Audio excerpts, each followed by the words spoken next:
Here's our buddy Frank Caliendo, maybe the funniest man in the business. First, I want to say I've been trying to figure out all week how you guys have been staying warm because I've been looking at you. Yes. I saw the lines in the back, and I thought, oh, these guys are outside because you're wearing kind of sweaters and stuff. Right. I get here, I see the glass behind you. I'm like, you guys are full of it. Yeah. Oh, we were never trying to fake anything. No. After last year in Dallas, we wanted to be cocooned. It was scary, guys. It was terrible, really bad. You lost 6 points on Weight Watchers, knucklehead. I was very, very terrible, bad. I'm changing the word. It's going to be terabad. It's like a terabyte, but terabad. Very bad. Frank Caliendo is here, who maybe his first really famous imitation was John Madden. I know for years John Madden didn't like it, and now I'm told you finally met him. Well, walking in too, some of the people outside, the fans of the show, are out there, and they're like, "You gonna do some Madden today?" And I'm like, "No, I don't do that anymore." And they were like, "Oh, that's the difference between here in New York. That's the people here in Indianapolis. Right. They're like, oh, okay, it's all right." In New York, they're like, "You suck. You're the worst person in the world. Why would you even come here?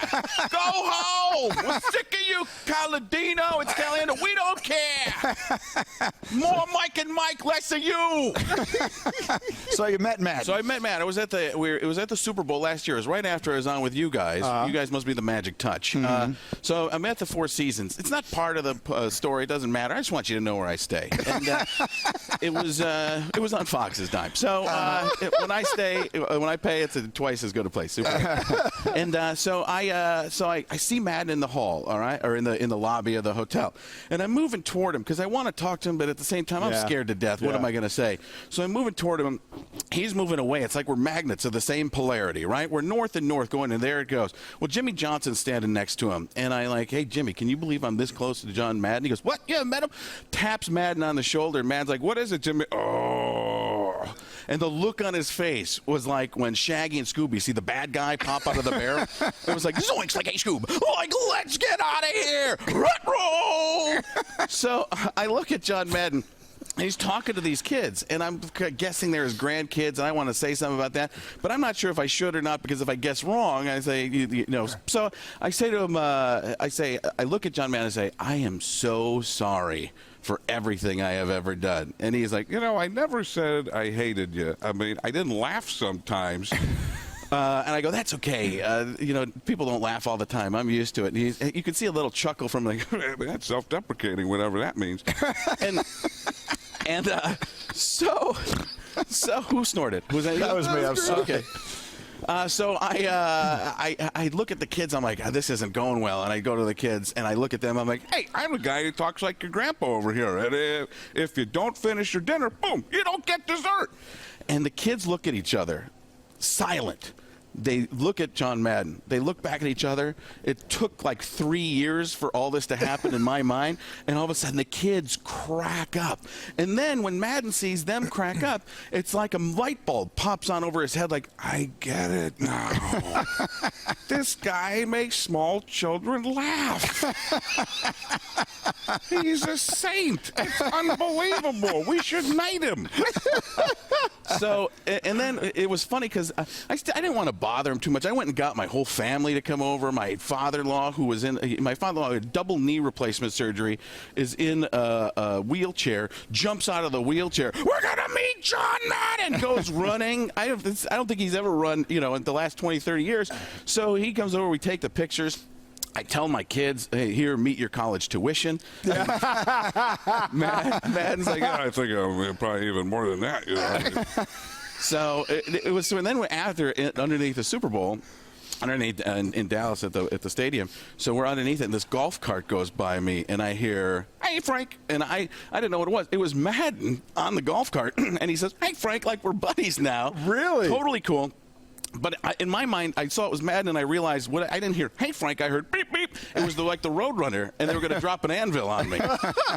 So all these years, it's finally cool. Yeah, and I think he ended up, he got it. Like he saw me and doing it, and it was like, I think I could live with it. Frank Caliendo, you can follow him on Twitter. He's at Frank Caliendo, so it's fairly obvious, and I'll give you all the places you can go see Frank in a couple of minutes, but you can always get all the information at his website, which is also frankcaliendo.com. The fact that he no longer hates it, does it take any of the fun away from doing it? no, listen to what I just did. Yeah, sure. So you're having fun. Added to it. I am didn't a it? little careful. I mean, it personalizes it. It makes it so much better for me because I can talk about. It was like Bill Walton came out to see the show in California the other day. I've met Bill Walton before, but he brought a friend with him. This kid who had multiple sclerosis and a kid who's outlived his lifespan. His name's Chase Boyd by 2 years. He was supposed to pass away 2 years ago, and he's just a fighter. And Walton comes up. He's like, Mr. Caliendo, how are you? How great is it to be here? And I go, is it the greatest day? And I couldn't think of something. He goes, in the history of Western civilization? Oh, yes. Like, you have this stuff ready to go, don't you? And I sent him an email, like, so great to see you. And I got Chase's email address and been texting back and forth. And it was so funny. He goes, because on stage, people expect me to be big because of the Mad impression. And they see me, and I'm 5'6" at best, right? So I always say, I expected me to be taller, too. Mm-hmm. So he goes, you may not be that tall, but in your heart, you're a true giant. Oh, my gosh. Stand tall forever, Mr. Caliendo, and enjoy the world. Frank Caliendo here giving us his Subway fresh take. All right, so we had Barkley. Yesterday in the street, I run into Jim Rome, and the first thing I did was think of you. How great is that? Incredible, phenomenal, arugula. Greenberg, what is going on? Why would I acknowledge Mike Greenberg? Should just walk past him. How ridiculous is that? Sitting in your little studio that looks like it's outside. Nice job. He didn't actually acknowledge me, but that's neither here nor there. There you go. It's because I don't know who you are. If you aren't me, I have no idea who you are. Because you don't matter to me. Oh, my gosh. Oh, we need a few more because we're going to run out of time. I always like Robert De Niro. Hey, this is good guest material, huh? I'm actually trying to work on you guys a little bit. I'm not there yet, but I was just sitting watching you guys the other day. And you're, to me, this is kind of an odd reference. You're getting a little scared. I can see it. But you're one part Jerry Seinfeld. Me. And one part Tennessee Tuxedo. Do you remember that? The Don Adams? I do, absolutely. And you're 100% Chumley. So it was That's like Tennessee Tuxedo was like that. But it's like I've been trying to sit there. I was sitting there trying to do it. And Mike in the morning with the Caliendo comes in. This is I can't do it right now. I thought I could pull it off. That would be something. If I would love it. Personally, I would love it. Caliendo comes in. He starts doing my voice, and suddenly I realize he's trying to do me. It's somewhere in there.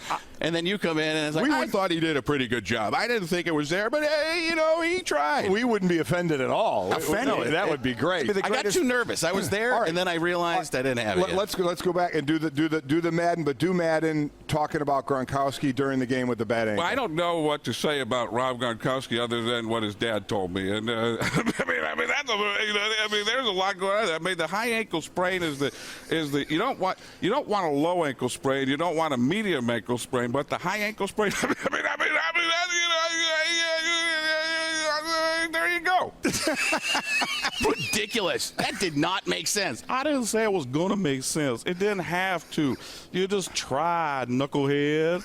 Ridiculous. Does everyone, when you do your shows at Vegas, for example, Frank Caliendo is going to be at the Venetian in Vegas the last 2 weeks of March. Those tickets just went on sale along with Hammond, Indiana, which is just outside Chicago. Again, frankcaliendo.com for tickets and everywhere to go. Does everyone get all the sports references? Yeah, because I pepper them in throughout. You go from one thing to like the Dr. Phil or something like that. Try and not stay all male stuff all the time, all guy stuff all the time. Yeah. Although it's men and women, but sports are generally guys for the most part. But I'm going to get emails. We're going to, right? Oh yeah, you are. We're going to see Adam Sandler tomorrow. Hey, ready to go. Just make me dance, big fella. Whatever you want. I brought this thing to a slow down when I tried to do you guys, and it didn't work. No problem. That's okay. The last time we saw him, he was with Chris Rock. Yeah. I can't believe you just bumped that up. What's going on, guys? This is going to be good. Wow. I know. That is Come on, just make me go. It's the Robin Williams theory of comedy. If you don't have a joke, you just switch voices. Oh, here we go. Okay. Whoa! I'm just getting warmed up here. Here it is. Come on. Let's talk about this Super Bowl thing. Let me tell you what. Grant Akorski doing a great job out there with the ankle sprain. What else? Come on. I love the idea that every time I see the coach, what's his name? The coach of Belichick. There it is. Are you sure? I didn't study this stuff that well, but every time I see Bill Belichick, all I can think of is the Emperor from Star Wars. That little hood. And if you listen to him, he's starting to sound like Senator Palpatine. You better look out if you're a Wookiee. If you were from Dagobah or any place like that, Tatooine, you're going to get Tatooined out of here. That Sith Lord is going to take care of Gronkowski's ankle. If you see Rob Gronkowski actually floating out there, that's a Jedi mind trick. Oh, my God. Oh, my God. Wow. All right, we